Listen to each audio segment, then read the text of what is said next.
Hello everyone, this is another video, third episode of Hydra Book Reading Club.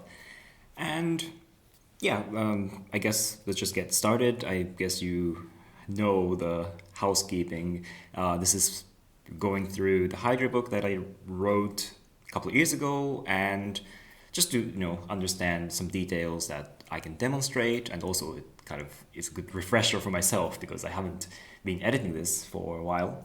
That said, I assume that you have basic idea of Hydra. You either like went through the beginner's tutorial or you have been coding, so you know what Hydra is, what these functions are. I will go like really deep into several topics. Today is the geometry. It's taking some time, but I can't finish geometry actually today because I know that this fun thing with is it Kaleid? I think it's a Kaleid that I'm gonna explore, and I want to really like explore different possibilities with this function that is otherwise it's a very tricky one. So let's look into it. But I'm not gonna like explain each function what it does and so on. It's more like let's say like advanced tutorial. So that if you feel lost, you can go to the API page that I put somewhere in the link down below. And also, yeah, you can go to the beginner's tutorial that I filmed some time ago. And also, like, feel free to comment down below so that I can understand what can be confusing and, what topics you want to dig in further and so on. Okay, so that said, I'm gonna make myself small. And this is nice example.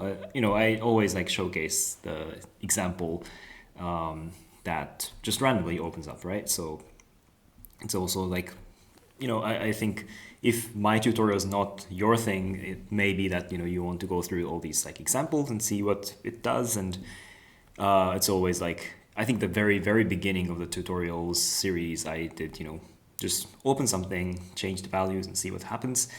It's always good to go back to this kind of thing also. So anyways, just saying. And last time I spent the whole video talking about this example, which I didn't use this exact example, but shifting colors and so on, like playing with separate color channels, which was quite fun for me. And it's kind of like maybe like a bit cringy effect, but you can use it for different things.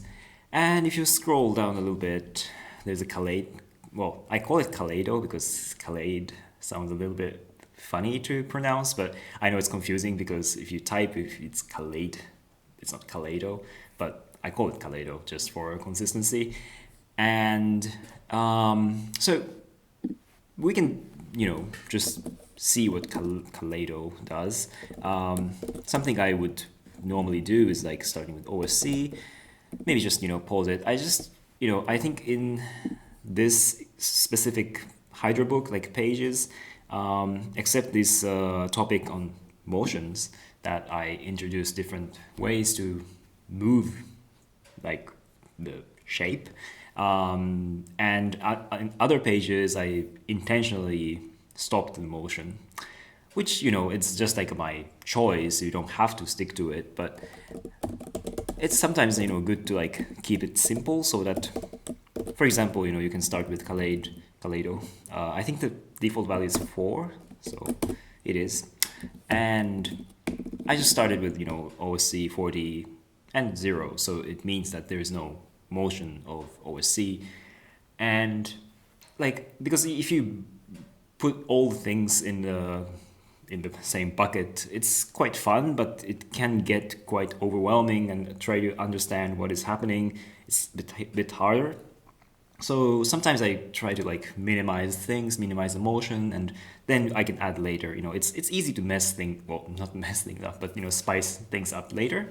So I just start with something like simple. And I'm just for aesthetics, I like to make use of thresh. I like this like repeating pattern.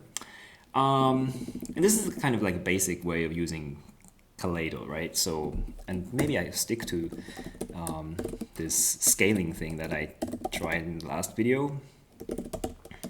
so that it's nicely square. And is it? Okay, yes. So you can just ignore this part, right? If you make the window square, then you don't need this.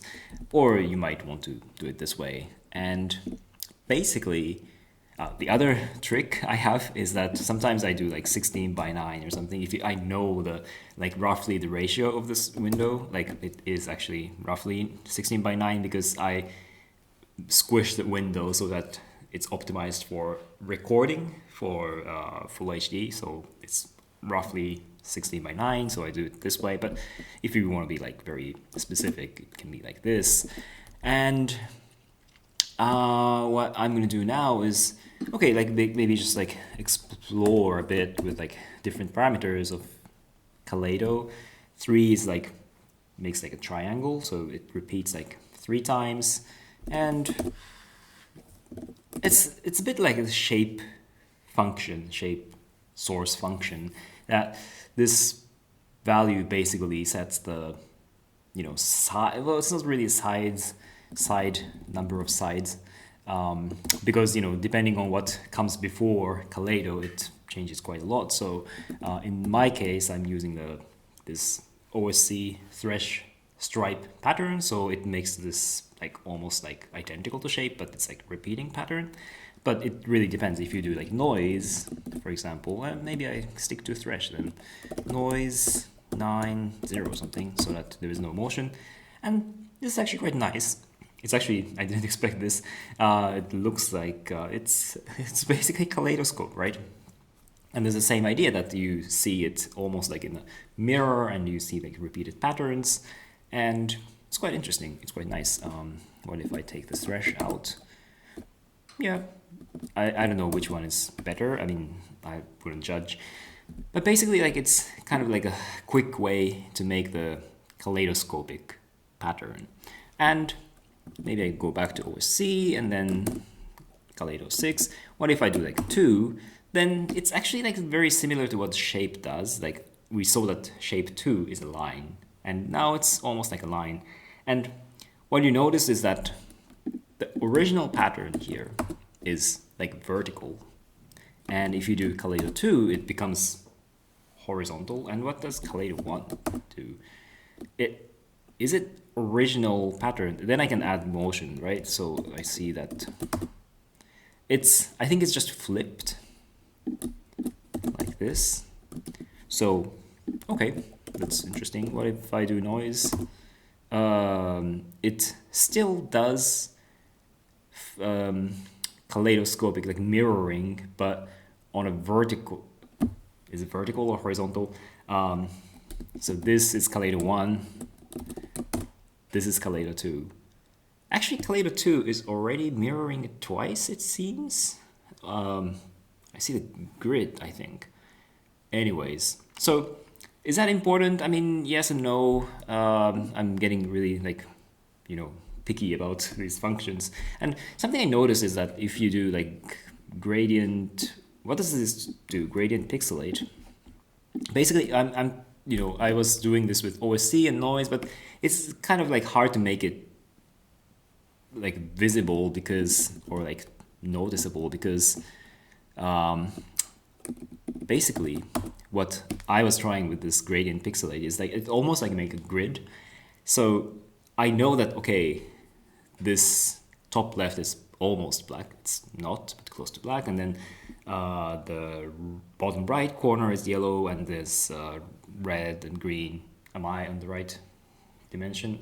Maybe I'm flipped in the video. But anyways, what I want to say is like from this, I can tell, like it's almost like a test pattern. I was using this as a test pattern almost. And maybe I'll just keep the scale out because for the simplicity for myself, for debugging purpose. And then what if we do Kaleido again? And then actually, what's super interesting here, to me at least, is that you see this black pattern here, black color here, which corresponds to the top left of the original texture. And we only see like a really bright red, which was top right. But the bottom part it's kind of gone. Like we don't see the green part, we don't see the yellow part. And this is like when I started to understand, oh, actually Kaleido is only taking the top part, which is also like, this, I was like really trying to spot it using this grid. But if you do like S0 init cam and then try to use the source S0 as a source for the Kaleido, then you can see that, yeah, so I don't see, like, if I just show S0, it's like this, but, well, you see double, but it's from different cameras for the recording. And then if you do this, it's kind of like fun, but also a little bit disturbing, in a way that is like, I don't see the lower, well, let's say the bust, I only see like top of my head, I see my cap. If I raise my hands, then I can see it, which is, it's a nice tool to play with the movement. But where is this like lower half of the image? It's gone. So Kaleido is like, and it's also like Kaleido 2 is doing something similar, that is not using the lower part of the image. And it's like mirroring, actually it's Kaleido 2 makes you think that it's mirroring just once, but actually mirroring it twice. You see that my, well, hand, if I'm waving just one hand, you see 4 hands. So it's actually mirroring twice.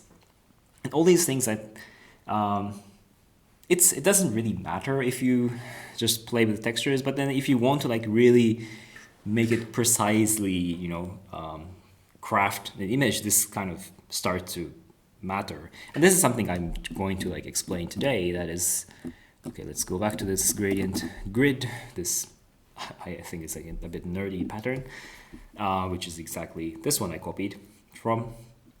So I thought like, what if I make this very precise triangle, which I can, I don't like, I remember a lot of things by heart, like this Hydra coding patterns, like, but this one I don't remember. This is just too cryptic, and I think I messed up something, so it's not like, it doesn't really work with different K values.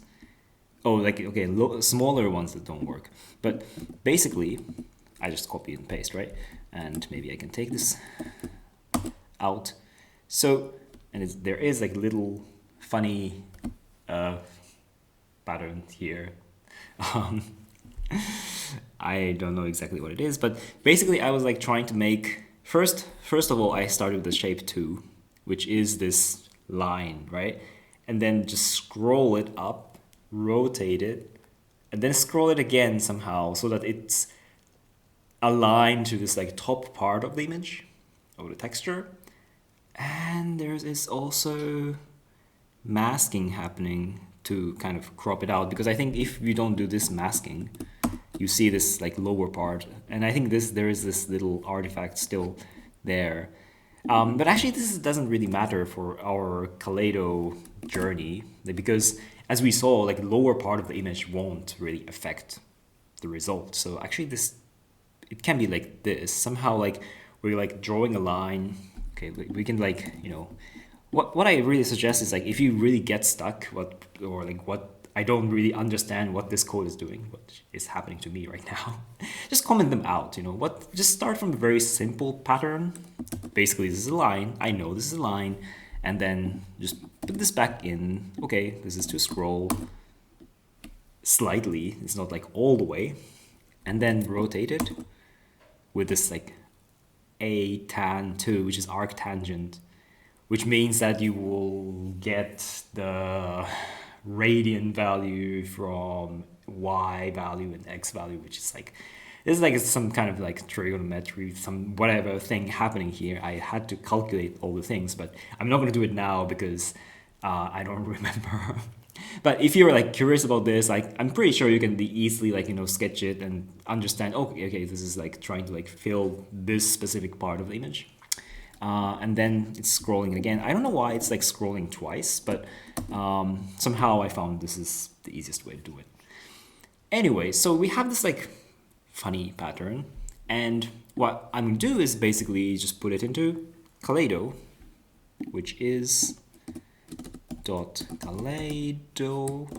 And in this example, I decided that k is the value for the Kaleido, and I set it up precisely so that yeah, because the k is used in d value, which is basically just splitting half. Well, pi is the 180 degrees, right? 180 degrees is divided by k, and then somehow this d value is used for scrolling and arc tangenting and so on, and to rotate. And let's see what it does. So what it does, is this actually what I wanted? I'm not sure. I think it seems like this is like divided twice. I don't know why this doesn't really have divided by 2 in here. I don't know, but this somehow works. Okay, cool. So this is something very interesting because now this kind of like a radial pattern is really not easily done in Hydra. Wait a second, what happens? Like, we know like OSC, let's say like 40, 0, and we did like Kaleido 4 out. We've seen this before, like earlier, and thresh to make it a bit sharp, crisp, nice. What happens if I do like increase this Kaleid value, like to make it more like circular? It becomes circular, but it's kind of like a ripple, like circling around the center. But this new example, which is also using Kaleido, makes it like emitting from the center, like these rays. And it's still like a really cryptic code that I still don't understand. By the time I was writing, probably I understood what it does, but I don't understand it anymore because it's so hard.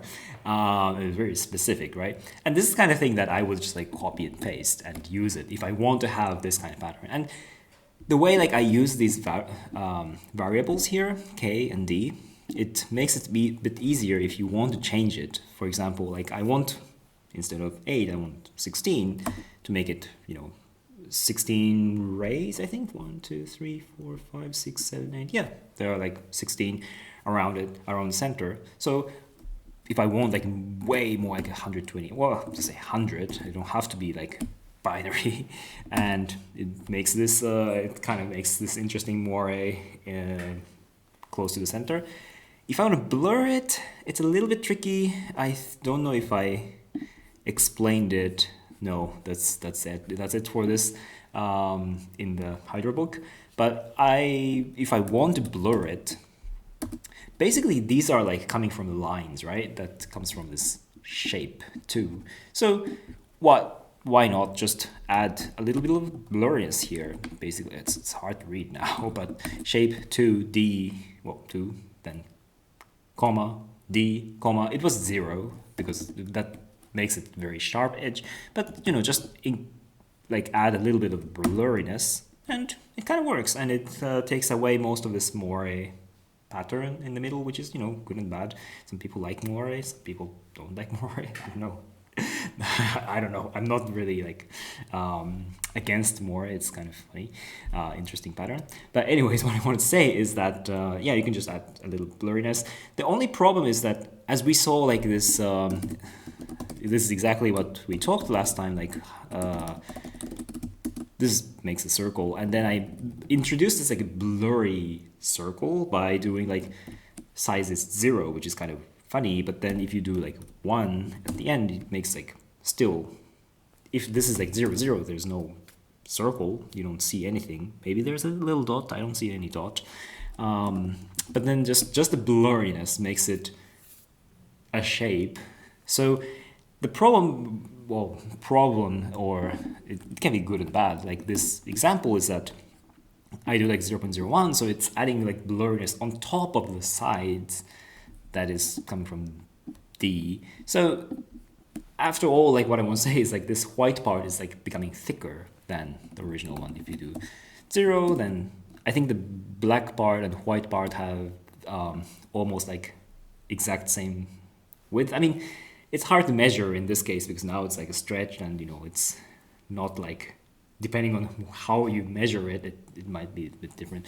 But what if then I would just like subtract a little bit from this D, which defines the thickness, 0.1.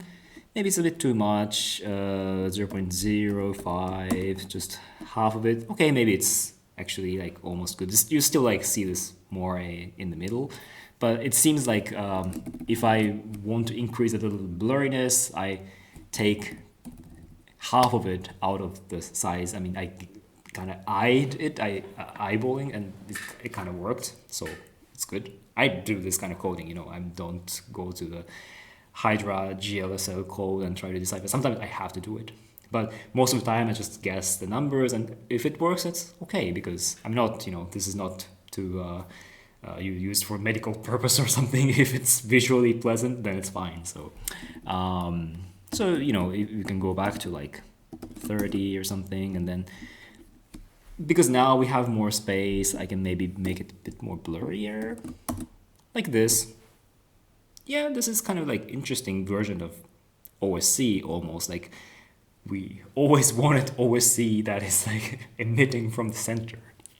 So this kind of thing is possible, and if you want to rotate it, it's super easy. You just have to add rotate, and what I want with the rotate is to like make this animation, right? So this makes like almost OSC, but radial version of OSC. So this kind of thing makes me really happy. And you can also combine this with the technique I did in the last video, so you can shift RGB. That's also possible. Should I do it?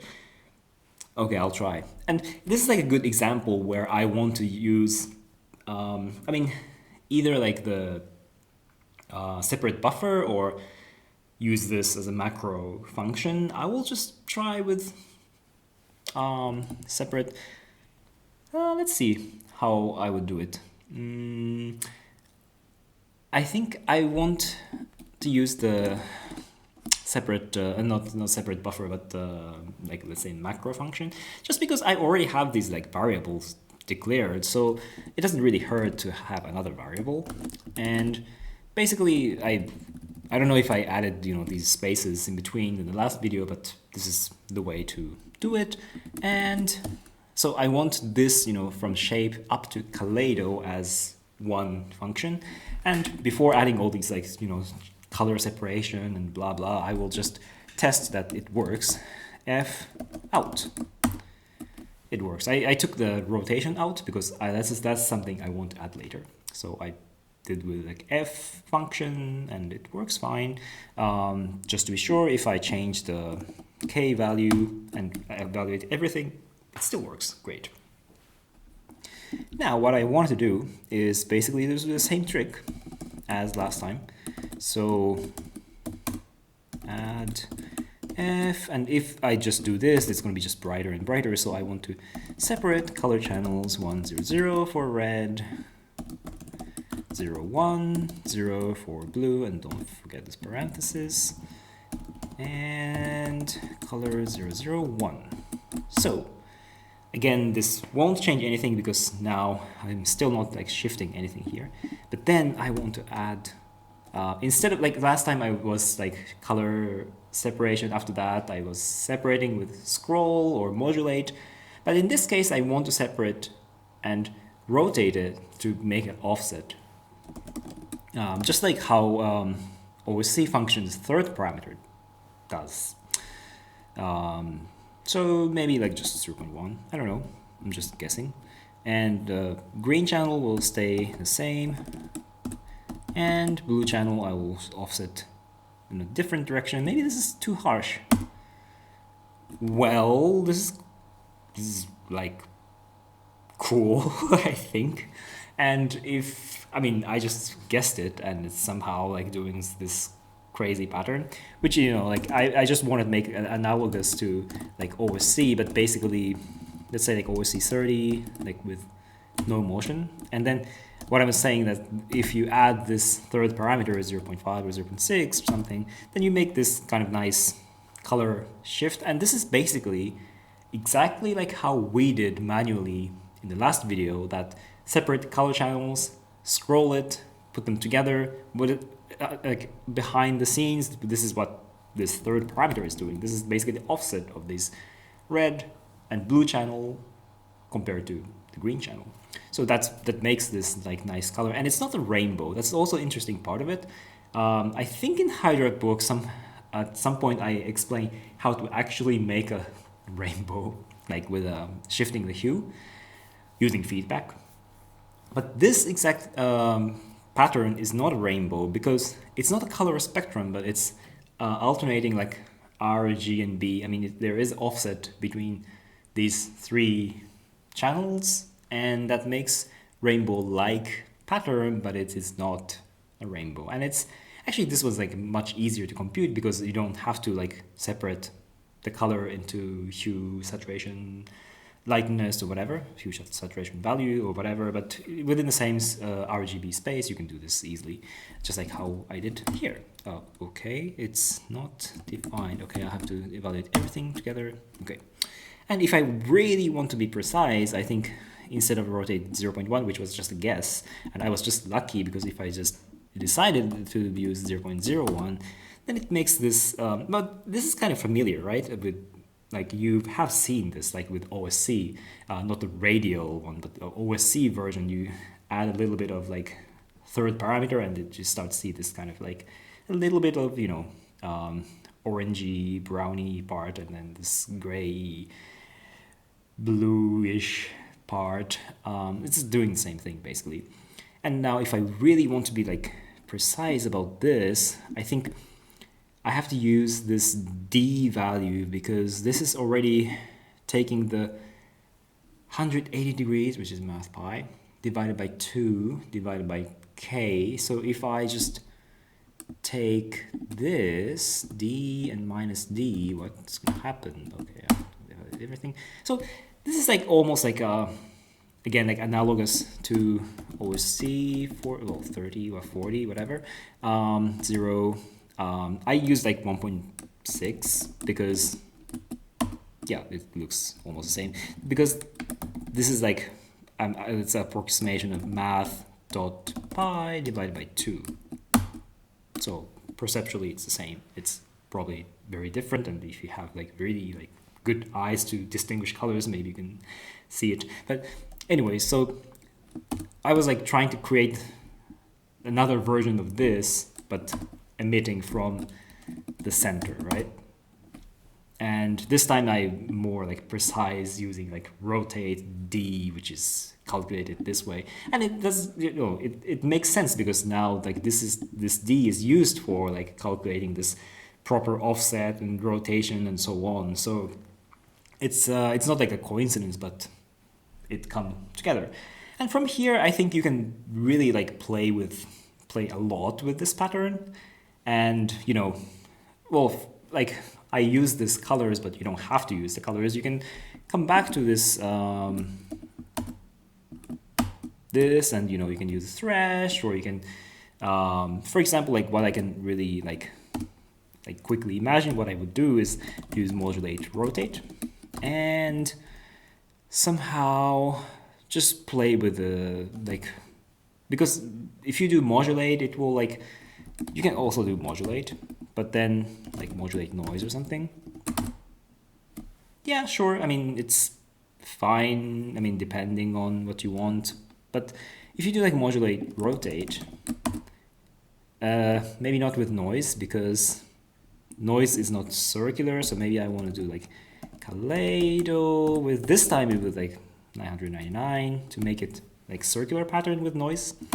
And this kind of like makes it interesting because now it's symmetric in a like circular way. How do I say? I don't know how to explain, but basically like I see this like synergy. If I have this kind of like radial, like, you know, emitted from center kind of pattern, then modulate rotate, but also not just modulate rotate, but if you want to use like OSC inside here, 1, 1. I mean, okay, this is actually okay because now the OSC, I made it really broad OSC, but if you make it like a thinner OSC, then this is not that interesting because it really breaks the symmetry.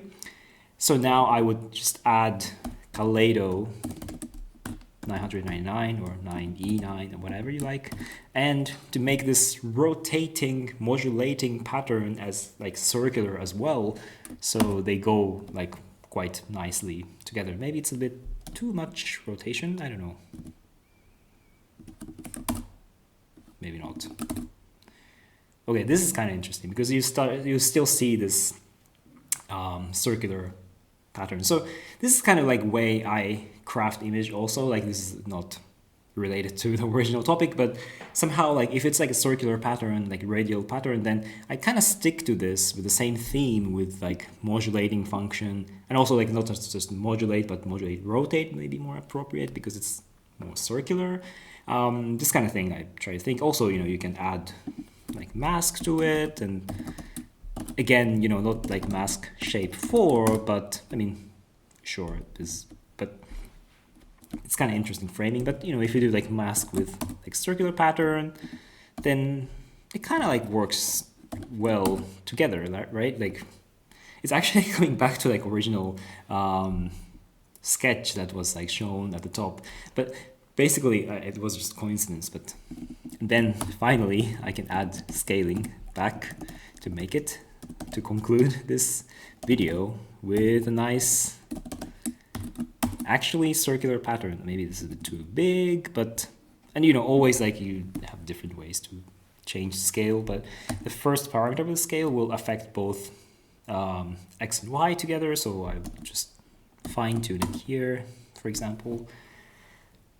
Yeah, so this is nice, and this is like kind of familiar with Hydra, but actually it's very difficult to make this pattern with Hydra unless you know how to do this shape, scroll, rotate, whatever trick with MathPy and so on. So I would suggest like for this one, just copy it, but I explained, like the rationale and how I create things. So I think you have these tools to, start with this, and then you can add, modulate rotate, or is it maybe rotate, or you want to like thresh and do something with it, or maybe you want to add the, I don't know, webcam back again or whatever. But if you make something, also like you can combine it with feedback, that will be super interesting.